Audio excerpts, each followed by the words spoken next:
समाजमनाचा वेध आणि आपुलकीची सेवा देणारे आपले news channel Erala news. Pedgaon येथील निवृत्त सुभेदार ज्ञानदेव कृष्णराव जगदाळे यांचा सेवा गौरव मोठ्या उत्साहात संपन्न झाला।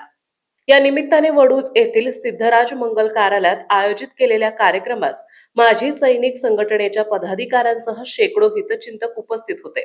सैनिक सहकारी बँकेचे उपाध्यक्ष सुभेदार शंकरराव दळवी कार्यक्रमाच्या अध्यक्षस्थानी होते। बँकेचे संचालक ऑन कॅप्टन बंडू कोकरे, सैनिक संघटनेचे तालुका अध्यक्ष विलासराव शिंदे, सुभेदार संतोष रांजणे, डॉक्टर संतोष गोडसे, धनंजय क्षीरसागर, दिगंबर गोडसे, प्रमोद गोडसे यांची प्रमुख उपस्थिती होती। यावेळी बोलताना सत्कारमूर्ती सुभेदार ज्ञानदेव जगदाळे यांनी सैन्य दलातील अनेक खडतर अनुभव सांगितले।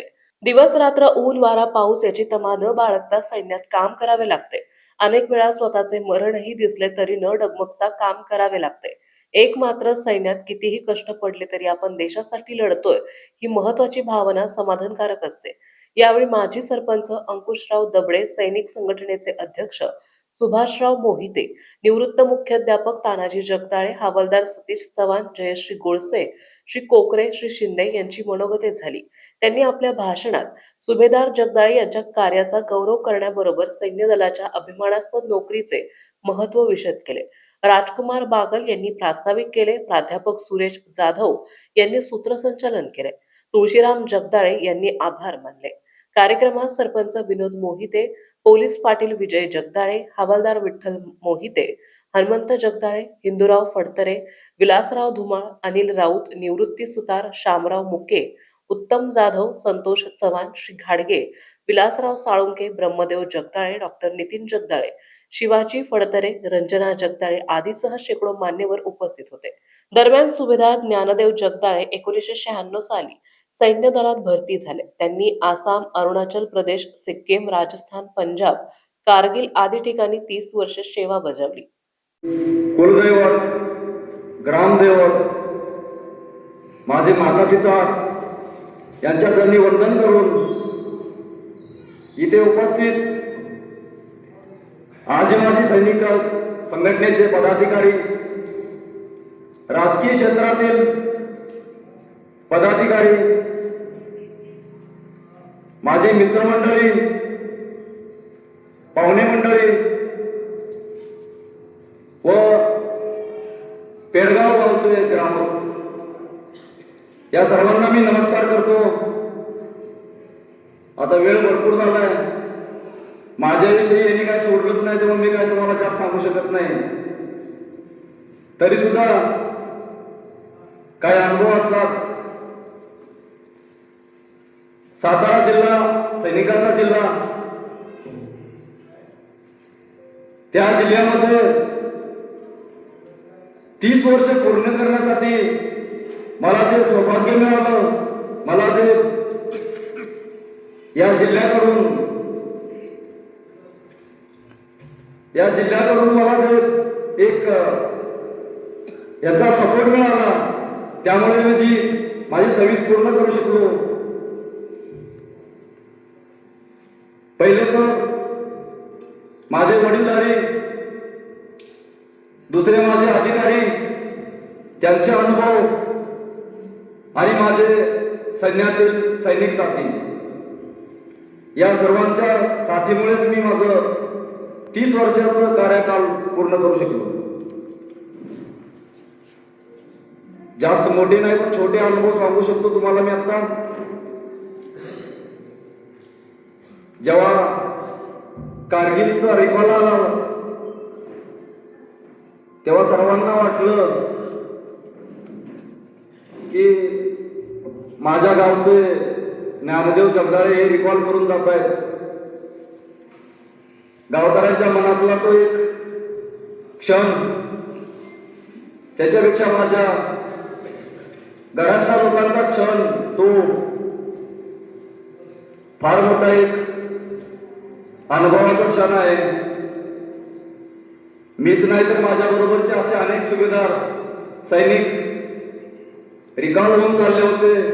गावातल्या माझ्या मित्रांनी मला निरोप माझ्या एसटी कॅम्पपर्यंत दिला।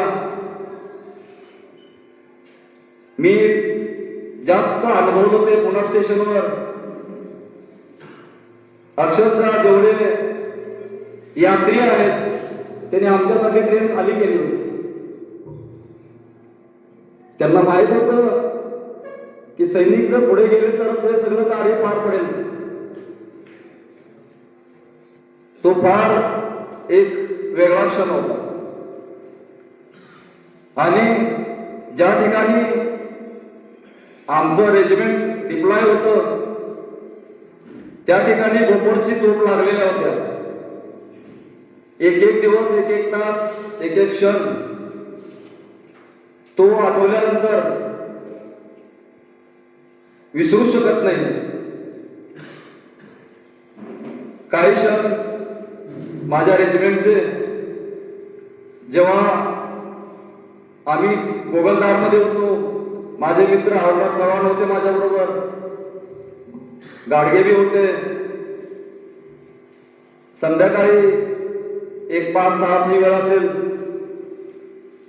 आम्ही आमचं तंबू, टेंट म्हणतात त्याला, तंबू लावायचं काम चालू होतं.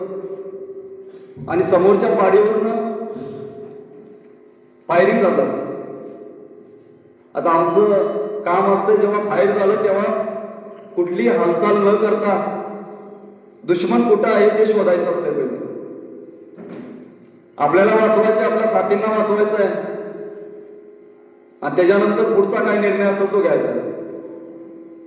अक्षरशः पूर्ण रात्र जसे एखादे साधू लोक एका पायावर उभे राहतात अशी आमच्या हातात बंदूक आणि आमचे साथी पूर्ण रात्र बसून होतो.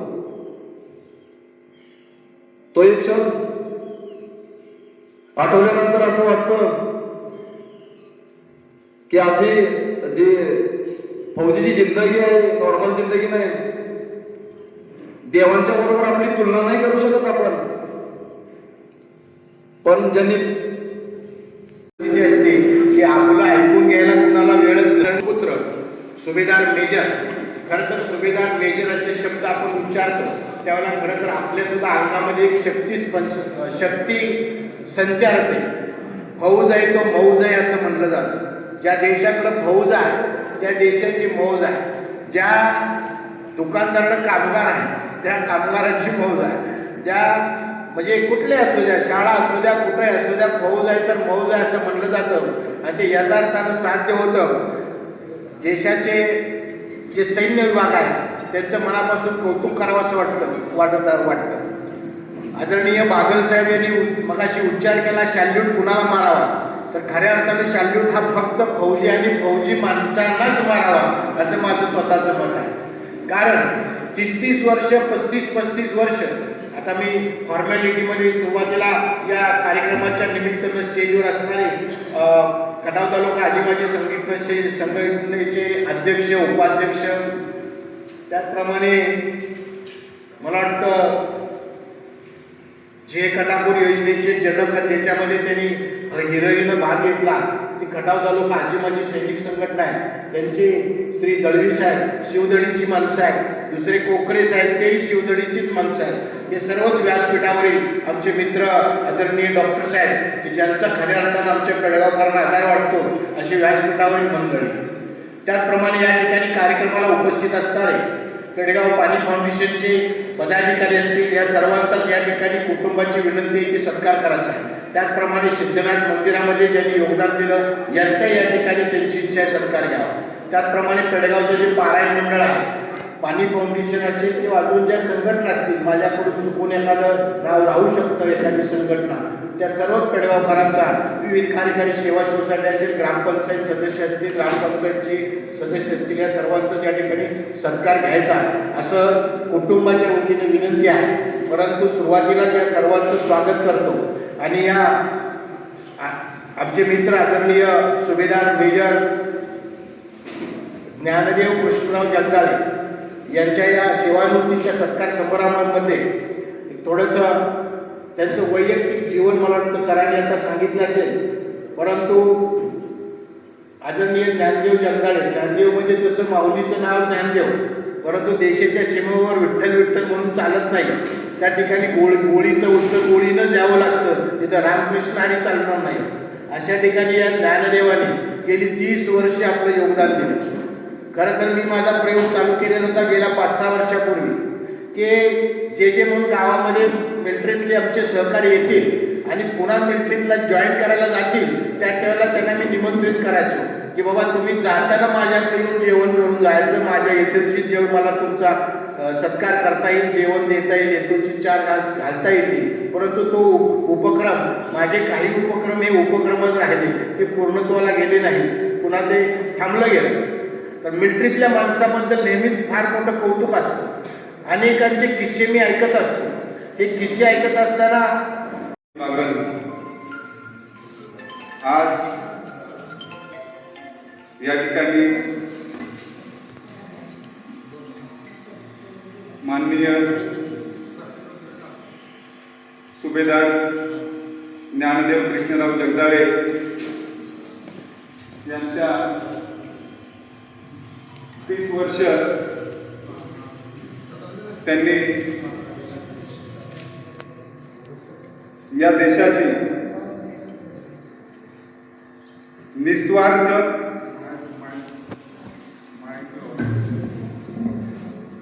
यांनी निस्वार्थ निशुल्क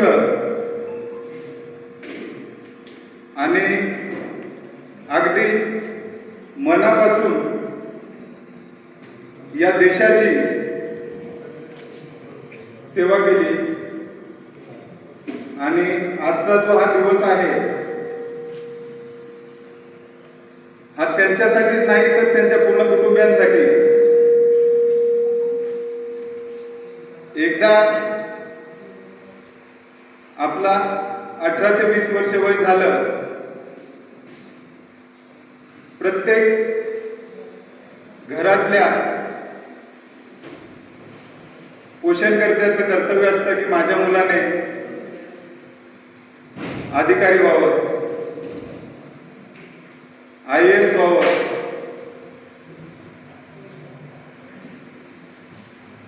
पण आज ज्ञानदेव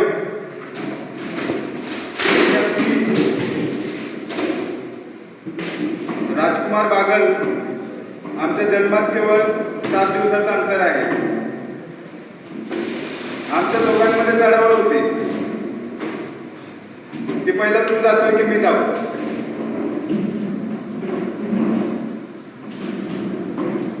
त्याचा इतिहास थोडक्यात सांगायचं म्हटलं तर त्याचे वडील कृष्णराव गणपत जगदाळे